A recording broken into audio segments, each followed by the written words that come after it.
사랑의 깊이가 달랐던 막달라 마리아라는 주제로 함께 말씀을 좀 보기를 원합니다. 우리는 살아가면서 수많은 관계를 맺고 살아가죠. 어떤 관계는 그냥 인사만 하는 관계일 수도 있겠고, 또 어떤 관계는 좀 깊은 관계를 맺을 수 있겠고, 또 어떤 관계는 그냥 어떤 이익 관계로 만나는 관계일 수도 있을 것입니다. 그런데요, 우리 많은 관계 속에서 사람들과의 관계도 있지만 또 사람이 아닌 무생물과의 관계도 우리가 늘 맺고 살아가는 것을 보게 됩니다. 그것이 뭔가 하면 제가 오늘 가져왔어요. 이거 뭐죠? 휴대폰입니다. 제가 아침에 오늘 교회를 나오면서 엘리베이터 타고 밑으로 쭉 내려오다 보니까 문짝이 이렇게 없어요. 그냥 오면 되는데 다시 올라가가지고 다시 가지고 왔어요. 뗄래야 뗄 수 없는 이 휴대폰. 우리 안에 귀한 정보를 주기도 하고 또 우리의 충실한 비서가 되기도 하고 또 세상에 돌아가는 모든 것들을 한눈에 볼 수 있도록 여러 가지 정보를 제공하는 것이 바로 휴대폰 아닙니까? 근데 이 휴대폰을요, 우리가 사용하면서 하나의 단점이 있습니다. 왜냐하면 배터리가 빨리 닳아버립니다. 1%만 남으면 어떤 현상이 벌어지냐면 불안해합니다. 그때부터.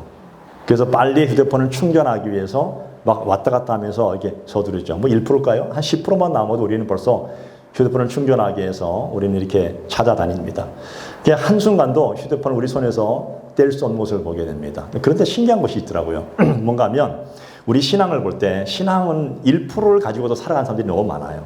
불안해하지 않습니다. 10%만 남아도 불안해서 우리는 당장 찾아가고 충전하기를 원하는데 우리의 믿음을 돌아볼 때, 내 믿음을 볼 때 우리는 10%만 남으면 우리는 아무 걱정도 없이 살아가요. 불안해서 찾아야 되는데 찾지 않는 분들이 많이 있더라고요. 여러분은 어떻습니까? 지금 여러분의 신앙은 한 몇 프로 되십니까? 여러분 스스로가 여러분 아시지 않습니까? 지금 나의 신앙은 남들이 나를 바라보는 것이 아니라 주님이 나를 바라볼 때 내 신앙은 몇 프로가 될 것인가? 어쩌면 0%가 될 수도 있겠고 1% 아니면 50%, 70%가 될 수 있을 것입니다.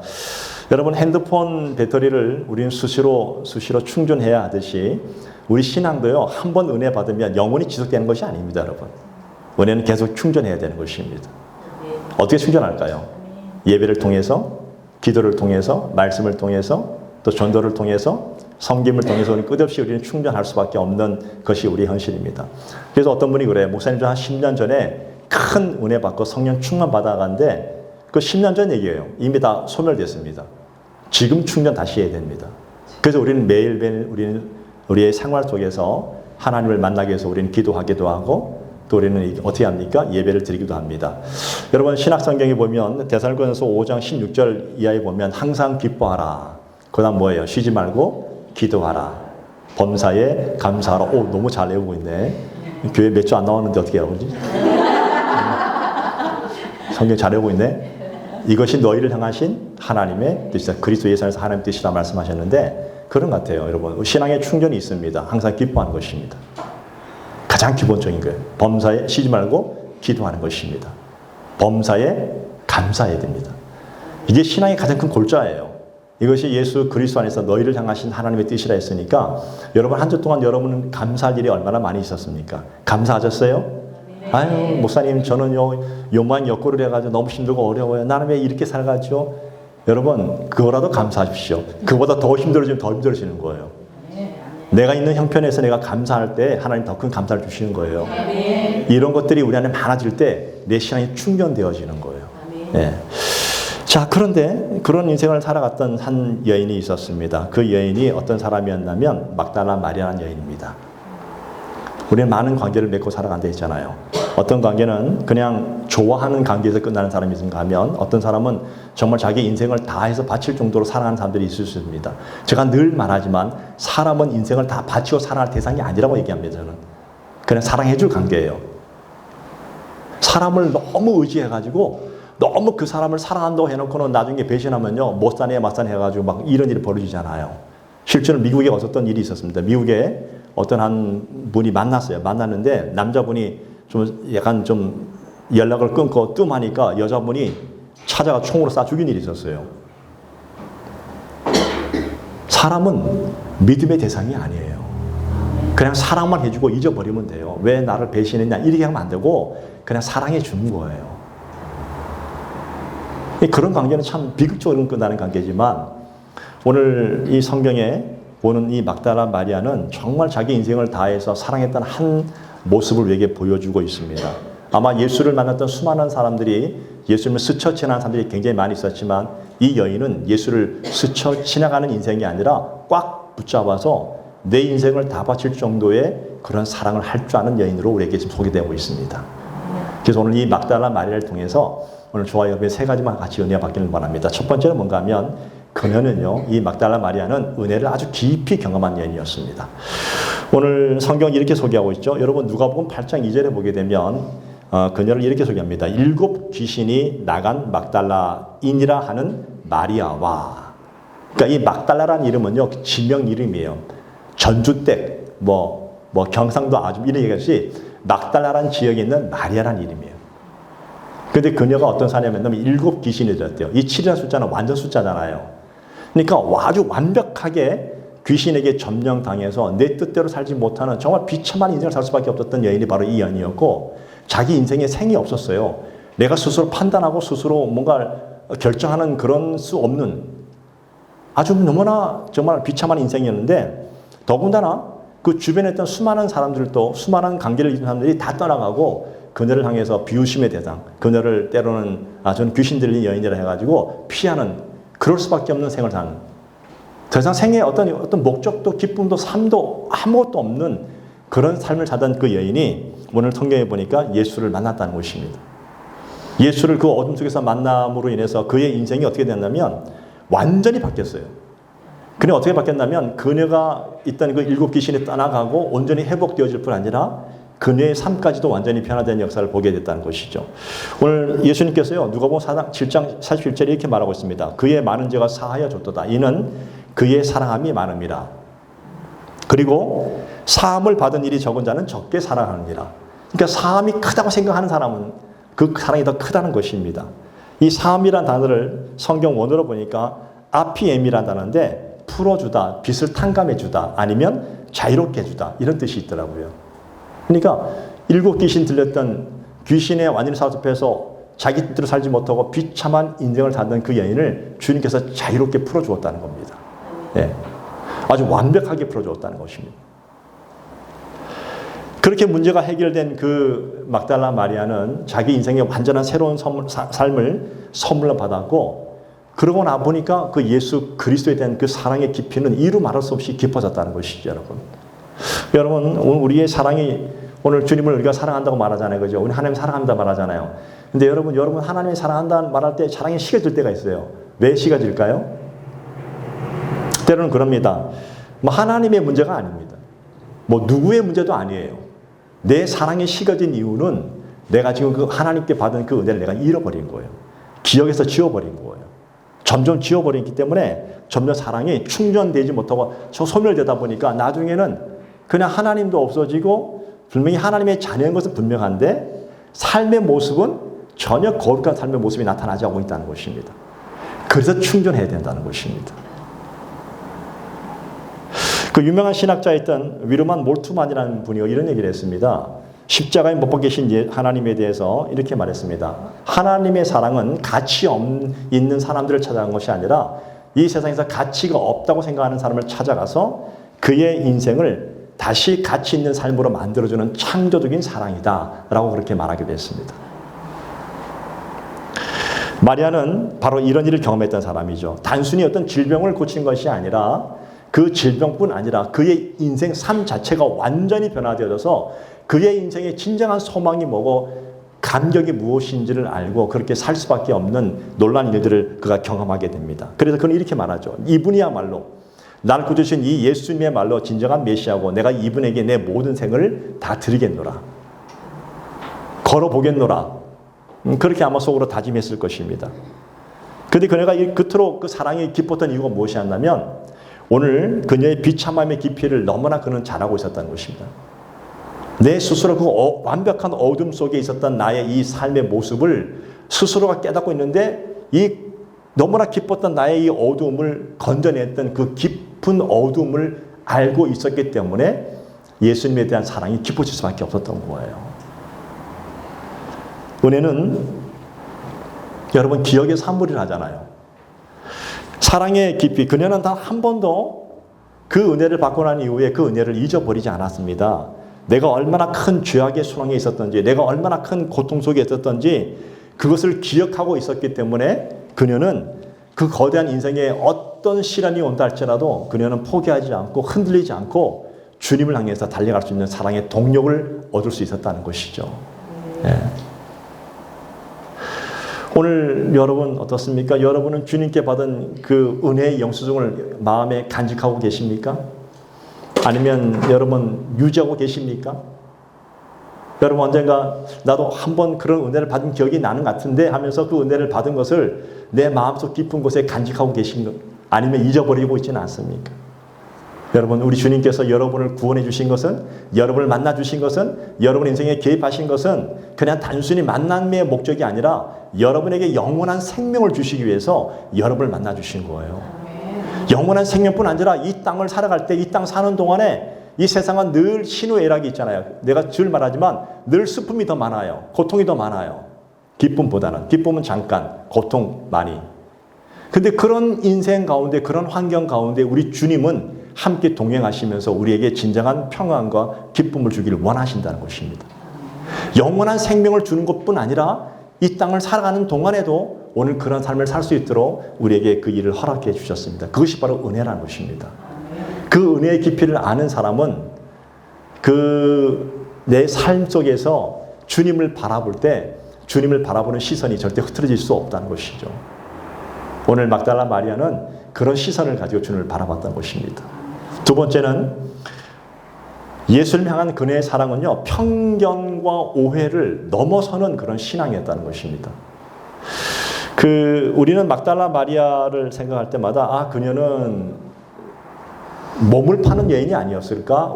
저는요, 제가 어릴 때, 또 제가 고등학교 때 아니면 또 청년 때도 무심코 들었던 설교 중에 그런 게 막달라 마리아는 창녀였다. 이렇게 말하는. 여러분들 한 그런 분 기억 안 나요? 그런데 이 얘기가 언제부터 나왔냐면 6세기경 오늘 교황 그레고리우스라는 1세가 이 설교를 하면서 막달라 마리아는 몸을 파는 여인이었다고 얘기한 그때부터 지금까지 수세기 동안 그녀는 몸을 파는 여인이었다고 계속 밖에 말하고 있었던 거예요.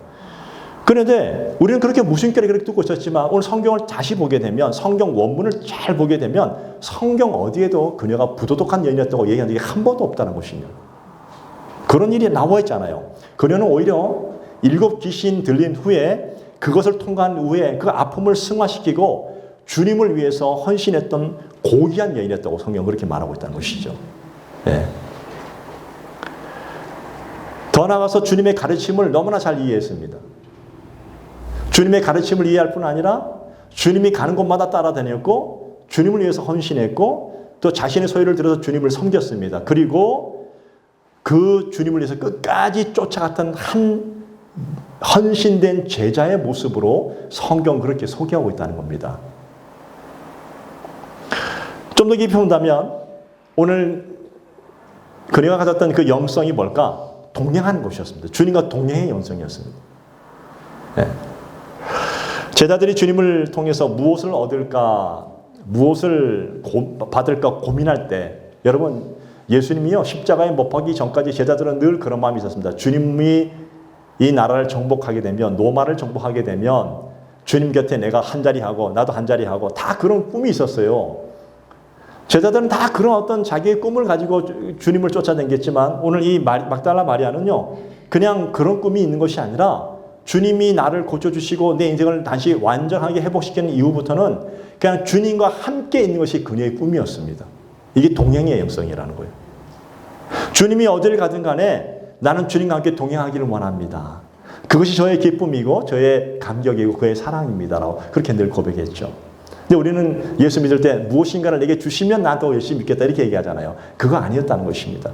그건 두 번째 문제, 세 번째 문제였고 가장 첫 번째 문제는 주님과 함께 하는 것이었습니다. 내가 지금 주님과 함께 동행하고 있는지, 내가 지금 주님과 함께 교제하고 있는지에 대한 그것이 그녀의 최대의 고민이었고 최대의 관심이었고 그녀의 모든 모습이었습니다. 더구나 그녀는요, 귀신 들렸던 어떤 그런 삶을 죽음보다 너무나 깊은 그 아픔을 경험했기 때문에 오늘 그 지옥 같은 고통과 아픔과 상처를 경험했던 이 여인은요, 주님의 십자가의 고통을 누구보다 더 많이 이해할 수 있는 여인이 바로 이 여인이었습니다. 네. 이러한 상처를 극복했던 사람의 영성은 단단할 수밖에 없어요. 예. 사랑의 그 고통, 그 상처와 아픔과 깊이를 더 깊이 경험할수록 그 주님을 향한 그 사랑이 더 단단해지는 거예요. 예. 나를 어둠 속에서 건져주신 그 주님 앞에 모든 시선을 주님께만 두고 그는 그렇게 살아갈 수밖에 없었다는 것이죠. 여러분 혹시 살아가시면서 오늘 지난 한 주 동안 아니면 그 한 몇 달 동안 올 한 해 동안 누군가의 오해가 섞인 시선을 받아본 적 있지 않으십니까?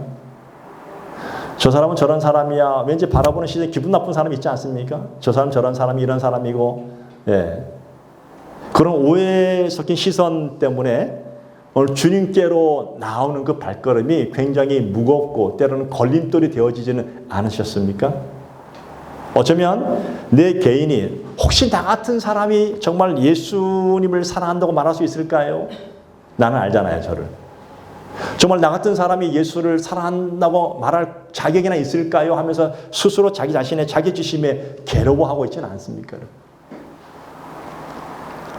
오늘 기억하실 것이 있습니다. 그 뭔가 하면 여러분 세상의 평판, 사람들의 그 말은요 절대로 여러분의 진실을 담지를 못한다는 것입니다.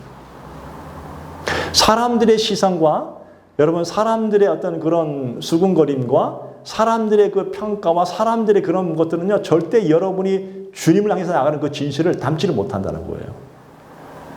주님은요 오늘 이 막달라 마리아를 볼 때 그녀의 과거를 보신 것이 아니라 지금 현재 그녀 안에 있는 사랑의 원형을 보았다는 거예요. 깨끗한 그 마음을 보았다는 것입니다. 그러니까 얼마나 내가 예수를 잘 믿었냐 안 믿냐 그게 중요한 것이 아니라 지금 내가 주님 앞에 정말 깨끗한 사랑의 원형 주님만 순수하게 바라본 그 마음 그것을 보신 거예요. 야 너는 과거에 귀신 들린 여인이었지. 너는 과거에 그런 사람이었지라고 하지 않고 지금 그녀 안에 있는 그 마음 속에 있는 현재의 그 마음을 보고 계신 거라요.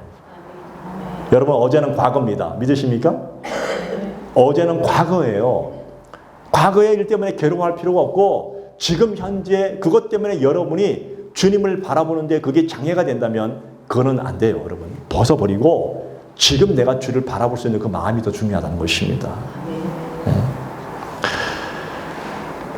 오늘날 우리는 그 사람들이 그 보여지는 나에 대해서 너무나 집착하는 시대를 살아가고 있지 않습니까?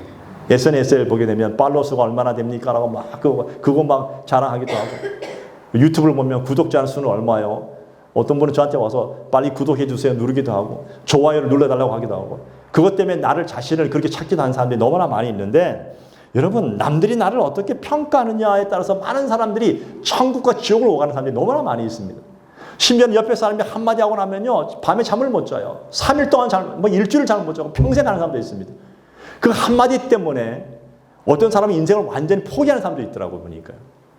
남들이 나를 어떻게 평가하냐가 내 인생의 최대의 주목이에요. 그래서 나 잠깐 포장하기를 원해요. 나의 진실한 이 모습은 이런 모습인데 자꾸 나를 포장하다 보니까 남들 앞에 나를 잠깐 포장하다 보니까 진실한 나의 모습을 잃어버릴 때가 너무 많이 있습니다. 네. 그리고 내가 지금 어디로 가고 있는지를 전혀 방향감을 상실하고 살아가는 사람들이 이 땅에 얼마나 많은지 몰라요. 그런데 여러분 오늘 막달라 마리아를 볼까요? 오늘 막달라 마리아는요 우리에게 진정한 영성, 진정한 신앙이 무엇인가를 또 예수를 믿는 믿음이 무엇인가를 보여주는데 그게 뭔가 하면 타인으로부터 타인의 시선으로부터 자유로워질 수 있는 것이 무엇인지를 아주 분명하게 보여주고 있습니다. 많은 사람들이 오늘 내 자신을 어떻게 바라보느냐. 너는 과거에 그런 여인이었지. 그런 삶을 살았지라고 계속 그렇게 쳐도 지금 시대는요. 그렇게 보면 안 되잖아요. 옛날엔 더 했습니다. 옛날엔 여인들은요. 이 당시 이 시대의 여인들은요. 그냥 숫자에도 못 세는 그런 시대 속에서 수많은 사람들이 이 마리아를 바라보면 그렇게 얘기할 때 오늘 이 마리아의 시선은요. 사람들을 향해서 본 것이 아니라 그의 시선을 예수님께로 향하고 있다는 것입니다. 그러니까 사람들이 나를 어떻게 바라보고 있냐는 그렇게 중요한 문제가 아니었어요. 왜? 오직 나의 모든 꿈과 소망과 모든 삶의 초점은 주님이라고 고백했답니다. 좀 쉽게 얘기해 볼까요? 여러분 젊을 때 여러분이 누군가를 사랑하잖아요. 사랑하게 되면 젊은 남녀가 사랑할 때요. 사랑하면 두 사람한테 올인하잖아요. 주변에서 아무리 뭐라 해도 소용없어요. 왜? 당신만 나를 바라보고 있으면 되는 거예요. 근데 그 사람 얼마 안 가잖아요, 사실은요. 네. 결혼하면 한 2년 지나면 다 사라지잖아요. 그때부터는 책임감을. 여러분 착각하지 마십시오. 연애는 사랑이지만 결혼은 책임감으로 사는 거예요. 야, 뭐 옛날에 네가 어떻게 살았니 저렇게 살았니 그거 진짜 어려운 사람들이에요. 그래서 뭐 성격차로 이혼한다? 아니에요, 여러분. 결혼하고 나면부터는 책임감이에요. 내가 이 사람을 선택했다는 그 책임감으로 그 사람을 돌봐준 게 사랑이에요. 연애는 뭐냐? 책임감이 아니에요. 연애는 환상 가운데 사는 거예요. 그런데 진짜 연애할 때 보면 진짜 사랑하게 되면 주변의 사람의 시선은 별로 개의치 않아요. 당신만 보면 된다는 것입니다. 오늘 우리가 주님을 바라볼 때 좀 제가 그런 얘기 비유했지만 여러분을 향한 타인의 시선은요 신앙의 본질이 아닙니다, 여러분. 여러분이 주님을 지금 어떻게 사랑하고 있느냐가 이것이 본질이에요. 이 진실 하나만 있다면 오늘 여러분들은 주님의 제자의 삶을 살고 있는 것입니다. 목사님, 저는요 지금요 철저하게 훈련받아서 그거 없어도 괜찮아요. 여러분들이 여러분의 모든 세상의 시선들을 뒤로 접어두고 내 모든 시선을 당신께로 두고 내가 지금부터 살아가고 있습니다. 한 걸음 내딛는 그 순간부터 이미 여러분은 충실한 제자의 삶을 살고 있는 것입니다. 아멘. 여러분들이 오늘 이 자리에 오게 된 것 제자입니다. 목사님, 제가 몇 주 못 나와가지고 힘들고 어려웠는데 그럼에도 불구하고 또 순종하고 나왔잖아요. 그게 바로 제자의 삶이라는 거예요. 아멘. 할렐루야. 아멘. 그게 제자의 삶이라는 거예요. 근데 나는 여전히 마음이 좀, 주님, 좀 부족해 보임. 관계없어요. 주님 그렇게 안 보신다니까? 그건 내 생각이에요. 주님은 여러분이 오는 그 순간부터 돌아온 탕자가 돌아올 때 아버지가 동구 밖에 나와서 그냥 모든 새끼 들고 와서 그냥 축하해주고 뽀뽀해주고 막 잔치 열어준 것처럼 그렇게 사랑해 주십니다. 그분이 바로 예수님이십니다. 세 번째, 오늘 이 막달라 마리아의 그 사랑은요, 고난 속에서도 묵묵히 자기 자리를 지키는 신앙이었습니다. 자, 예수님이 십자가에 달렸을 때 같이 한번 찾아볼까요? 요한복음 19장 25절입니다. 오늘 본문 바로 뒷장입니다. 요한복음 19장 25절.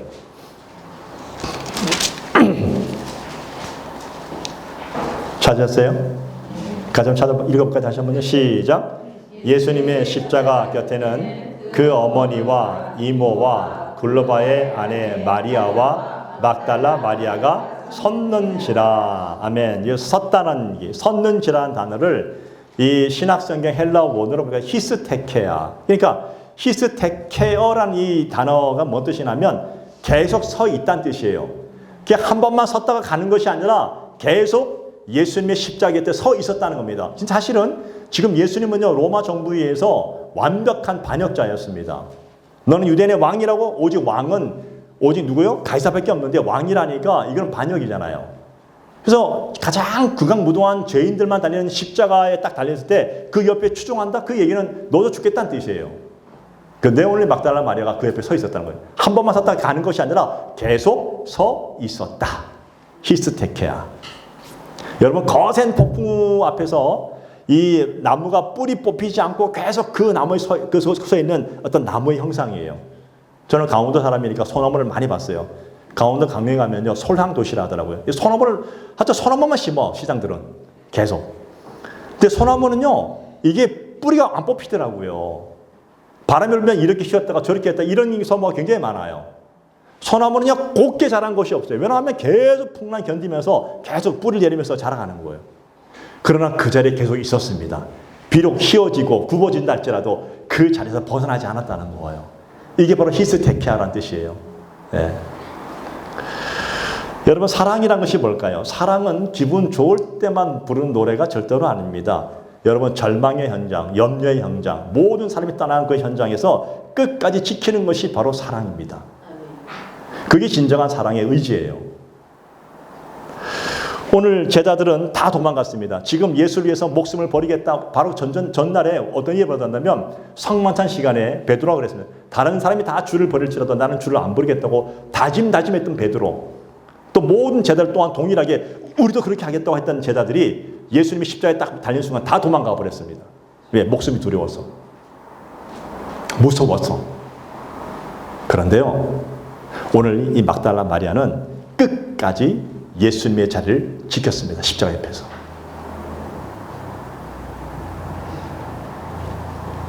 여러분, 진짜 사랑은 편할 때 드러나지 않아요. 사랑은 절망의 현장에서 끝까지 자리를 지킬 때 드러납니다. 하나님은 이 사랑의 깊이를 보시고 이 법적인 어떤 그런 기준이 아니라 세상 법적인 기준을 다 깨트려 버리시고 오늘 이 막달라 마리아를 부활의 첫 증인으로 성경에서 소개하고 있다는 것이죠. 이게 너무 기가 막힌 사실이에요. 왜냐하면 여러분, 이 왜 하나님이 부활의 첫 증인으로 이 막달라 마리아를 여인을 삼았을까요? 옛날 이 유대 사회, 1세기 유대 사회 때는요, 여인들의 증언은요, 법적으로 효력이 없었어요. 그러니까 그 시대는 여인들은 별로 아무런 어떤 여성 지위가 없었어요.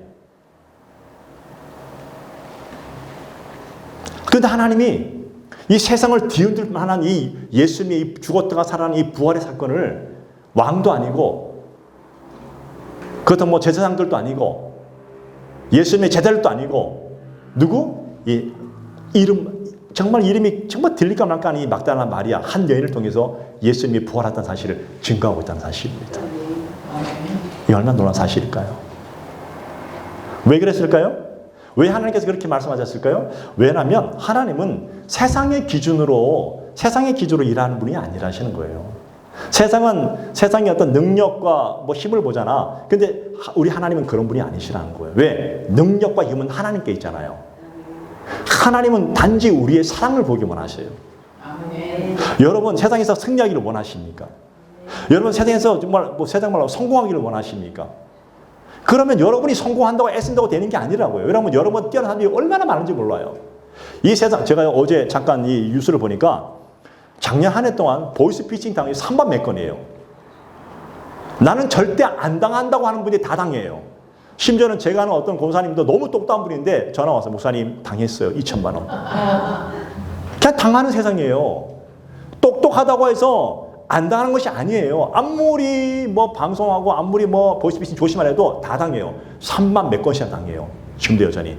계속 진화하고 있대요. 이런 세상 속에서 여러분이 무엇인가를 성공하고 무엇인가를 이루고 나는 더 잘 나간다. 여러분, 할 수는 있어요. 그러나 할 수 없는 세상입니다. 너무너무 힘든 세상이에요. 옆에 있는 내 동료자는 동료자가 아니에요. 나를 짓밟고 올라가는 사람이에요. 이게 세상의 모습이라면 이런 세상 속에서 정말 여러분들이 이 세상에서 정말 승리의 삶을 살기를 원하신다면 승리의 원천이시고 힘의 원천이신 하나님을 붙들어야 됩니다. 하나님은 그렇게 해주시잖아요. 이스라엘 백성들이 애굽 땅에서 나와서 며칠 지나지 않은데 거대한 홍해가 바다에 가로막혔습니다. 뒤에는 애굽 바로의 군대가 쳐들어와가지고 그들을 잡아 죽이겠다고 오고 있습니다. 아무것도 할 수 없었어요. 그때 모든 백성이 아우성 치면서 밤새 모세를 음하고 하나님을 원망했을 때 모세가 하나님의 말씀 그대로 전합니다. 야, 너희는 가만히 서서 오늘 하나님이 너희를 위해서 행하실 일을 보라. 그리고 지팡이를 딱 들었을 때 밤새 동풍이 불어와서 어떻게 했습니까? 바다가 확 갈라지면서 이스라엘 백성은 살아났고 그 바로의 군대는 쫓아다 바다에서 다 수장당하는 일을 보지 않습니까? 능력은 하나님께 있는 겁니다. 여러분 믿으셔야 됩니다. 목사님, 난 능력이 있는데 교만한 거예요. 목사님, 저는 지식이 충만한데 교만한 거예요. 목사님, 저는 억성난 부자인데요. 교만한 거예요. 그 부자가 되신 것은 하나님이 해주신 거예요. 지식도 하나님이 주신 거예요. 우리는 겸손하게 하나님 주신 것에 감사하고 하나님, 내 인생은 내 뜻이 아니고 하나님 뜻 가운데 가기를 원합니다. 저를 붙잡아 주시옵소서. 내 가는 모든 길 속에 나와 동행하여 주시옵소서. 그러나 저는 떠나지 않고 항상 그 자리에 서 있겠습니다. 히스테케야. 오늘 사랑의 깊이는 상대가 나한테 무엇을 줄 수 있을 때가 아니라 상대가 나한테 아무것도 줄 수 없을 비참한 상태일 때 드러날 때가 훨씬 많이 있습니다. 여러분, 수년 전 아프리카에 실제 있었던 실화 중에 하나인데 내전이 자주 일어나잖아요. 아프리카는요. 근데 그때 그곳에서 의료 봉사하던 이안 카우만 박사라는 분이 계십니다. 의료 봉사들이 오고 많은 분들이 와서 이렇게 하는 가운데 갑자기 전쟁이 격해지자 반군들이 그 마을로 쳐들어오게 됐어요.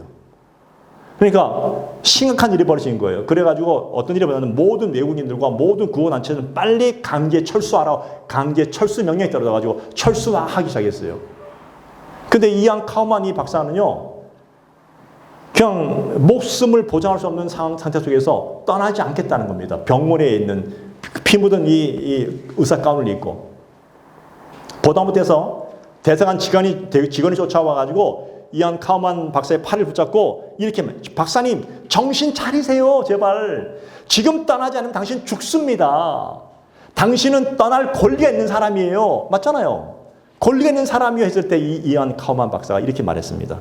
맞습니다. 나는 떠날 권리가 있는 사람입니다. 그러나 지금 저들은, 저 병상에 누워있는 저 원주민들은 나를 붙잡을 권리가 없지만, 그래서 나는 남기로 했습니다. 저들은 나를 붙잡을 권리가 없어요. 그러나 나는 남기로 했습니다. 붙잡을 권리가 없는 사람 곁에 있어주는 것이야말로 진짜 사랑입니다. 그는요, 끝까지 환자들 곁에서 남았고 그들을 치료하고 돌봤습니다. 훗날 많은 사람들이 이안 카우만 박사를 이렇게 말했습니다. 떠날 수 있었으나 떠나지 않는 사람. 여러분, 오늘 이안 카우만 박사의 모습이, 오늘 막달라 마리아가 오늘 이 무덤을 지키던 그 모습이 아닐까요? 많은 제자들이, 그 충성스럽다고 했던 제자들이 다 도망가는 그 시간에 무덤에 아무도 없을 때 그 무덤 앞에 와서 무덤을 지켰던 한 여인의 모습. 이미 숨이 끊어진 예수님, 세상의 관점을 볼 때 숨이 끊어져서 이미 시체가 된 그 예수님은 더 이상 기적을 베풀 수도 없었고, 더 이상 예수님은요, 귀신을 쫓아낼 수도 없었고, 많은 사람을 먹일 수도 없는 그런 상태 아닙니까? 아무런 힘이 없는 게 차가운 시신이었어요, 그냥. 그런 그 예수님께서는 더 이상 마리아에게 무엇인가를 할 수 없는 상태였습니다. 세상 사람들은요, 그런 게 있어요. 세상 사람들은 나를 붙잡을 힘이 있는 사람 곁에 머무는 것이 사람들의 모습이잖아요. 그래서 힘 있는 자 옆에 서기를 원하잖아요. 예. 근데 나에게 유익을 줄 사람을 찾아다니잖아요. 누가 나한테 유익을 줄 사람인가, 그 사람 곁에 서기를 원하잖아요. 근데 막달라 마리아는요, 그러지 않았어요. 나를 붙잡을 힘조차 없는 분, 그 예수님 곁에 같이 머물고 있었다는 것입니다. 저는 이것이 오늘 본문에서 말하는 히스테케아, 서 있다, 그 자리에 끝까지 서 있었다. 나를 구원하신 그 예수님, 나를 회복시키시고 나를 구원하시고 내게 진정한 소망을 주신 그 예수님, 그분이 지금 되게 무력한 상태에, 시신 상태에 있다 할지라도 나는 지금 당신 곁에 서 있기를 원합니다. 이게 진짜 찐 사랑이란 거예요. 요즘 말하는 찐 사랑. 네. 같이 예수를 믿어도 여러분, 사랑의 깊이는 다를 수가 있습니다. 왜냐하면 누군가는 습관처럼 예수를 믿는 사람도 있을 거고, 어떤 사람은 그냥 형식적으로 믿을 수도 있습니다. 어떤 사람은 그냥 무조건 따지지 말고 그냥 믿는 자도 있을 것입니다. 또 어떤 사람은 조건 따지며 믿는 사람도 있습니다. 그러나 막달라 마리아는요, 망설임 없이 그냥 자신의 전부를 들여서 사랑했습니다.